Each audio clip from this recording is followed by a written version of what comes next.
Hi friends, welcome to my channel. என்னுடைய சேனலுக்கு support பண்ணுற நல்ல உள்ளவங்களுக்கு நன்றி. ஒரு சில மேதாவிங்க என்ன செய்யணும்னா, பண காசெல்லாம் வந்துருச்சுன்னா அடுத்தவங்களை கேவலமாக நினைக்கிறது. அந்த மாதிரி கேவலமாக நினைக்கிற புத்தியை ஃபஸ்ட்டு விடுங்க. உங்ககிட்ட இருக்குது அப்படின்னா அது நீங்கள் தான் வச்சு வாழ போகிறீங்கன்னு சொன்னால் அடுத்தவங்களுக்கு கொடுத்து யாருக்கும் நீங்கள் ஹெல்ப் பண்ண போகிறதெல்லாம் கிடையாது. அதனால் அடுத்தவங்கள்ட்ட இல்லைன்னா அவங்களுக்கு கடவுள் என்றைக்காவது ஒரு நாள் கொடுப்பார். என்றைக்குமே உன்னை மேலேயே வச்சுருக்க மாட்டார். ஒரு நாள் என்றைக்குமே கீழே இறக்கி விடுவார். அன்னைக்கு தெரியும் அடுத்தவங்கள்ட்ட இல்லைங்கிறது உங்ககிட்ட இல்லைங்கிறத கடவுள் உண்டாக்கி காட்டுவாருங்கிறத. இன்றைக்கி நீ வேணால் வச்சுக்கிட்டா ஆடலாம், எவ்வளோ வேணாலும் ஆடலாம். உனக்கு நீ வச்சுக்கிட்டு ஆடினாலும் உனக்கு 6 அடி குழி தான். சரியா?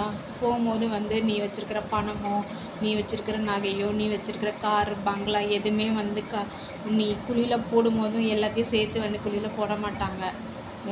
உன் நெத்தியில் இருக்கிற ₹1 காசை கூட எடுத்துகிட்டு தான் உனக்கு குழியில் போடுவாங்க. அது தெரிஞ்சு